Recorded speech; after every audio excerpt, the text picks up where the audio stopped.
Hi guys, this is Devnath from Officers IAS Academy, and in this video we are going to discuss about the features of Nagara and Dravida styles of temple architecture.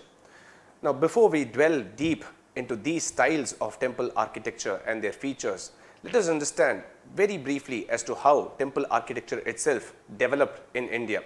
Like any other thing in the world, temple architecture in India also went through different stages of evolution.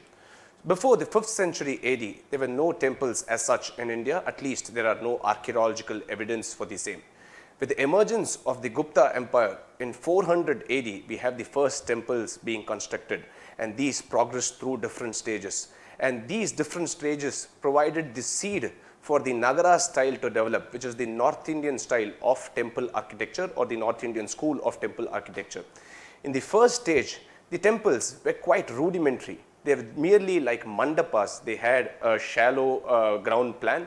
They had a square ground plan also. They had flat roofs. The spires or the shikara that you see in the temples today were not present in the first stage of evolution.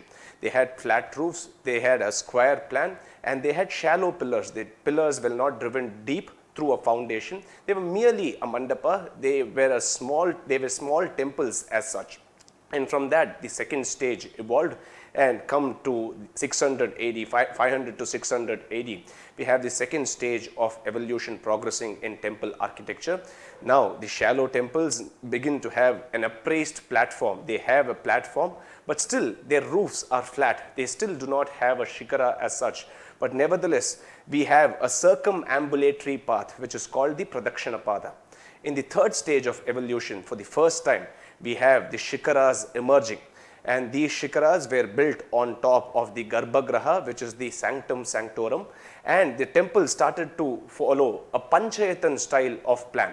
A Panchayatan is a crucifix style of plan where there will be one main shrine in middle and 4 subsidiary shrines on the 4 corners of the main temple. Now, this Panchayatan style of temple construction was to be followed and taken over in the later stages also. And the shikara started rising, and it gave a sense of magnificence to the temple, to the place that they went and prayed.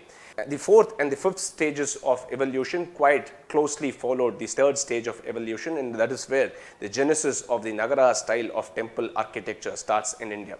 Now, what are the features of this Nagara style of temple architecture or the North Indian school of temple architecture? First of all, the temple complex did not have any great elaborate boundary wall. They did not have the practice of constructing a boundary wall around the temple. That was the first feature.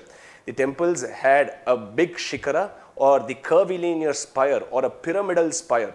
And this shikara was classified into 3 different categories based on what the temple was. They used different types of shikaras. The first type of shikara is called the Rekha Prasada shikara, which is the curvilinear spire or the Latina style. So in this, the shikara curved towards a point, and on top of the shikara, you had a fluted disc called Amalak, and upon the fluted disc, there was something placed as the Kalash. There was another type of shikara which was called Famsana. The Famsana was not curvilinear. It was not curved like the Rekha Prasada. It was more like a stepped pyramid. It was a pyramid-like thing, and it had steps or slabs in demarcating each of the levels. It gave the image as though it was a stepped pyramid. And on top of the shikara, you again had the fluted disc, and on top of that, you had the Kalasha. The third type of shikara was the Valabhi type, which was quite prominently used in the Uttarakhand region and in temples in that region. Now, this was like a wagon vaulted roof. The Garbhagriha itself was a little more rectangular than the other types of temples, and on top of that, as though a wagon had been vaulted, this Valabhi shikara had been placed. So these are the 3 types of shikaras: the Rekha Prasada, the Famsana, and the Valabhi. What is the next feature? The main deity was placed inside a Garbhagriha or the Sanctum Sanctorum, and outside the Garbhagriha you had the images of Ganga and Yamuna. The rivers Ganga and Yamuna were placed outside the Garbhagriha. The Garbhagriha itself was split into different planes called Rathas. These planes or Rathas were sometimes painted and sometimes not painted.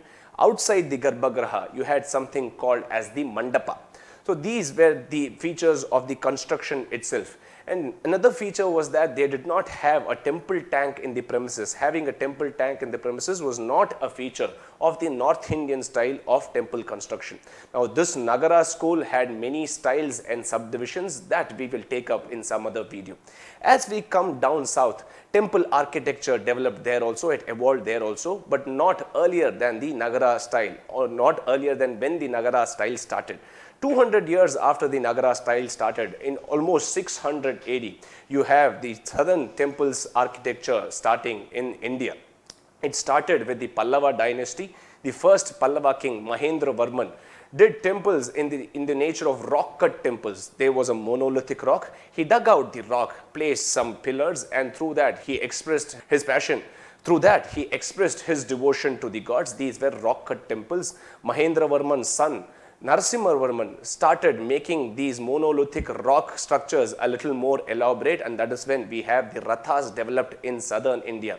These rathas you can commonly see in Mahabalipuram, and Mahabalipuram is quite in news because of the meeting between the Prime Minister and the Chinese Premier. And then Narasimha Varman's son Rajasimhan started the practice of constructing the first structural temples in Tamil Nadu.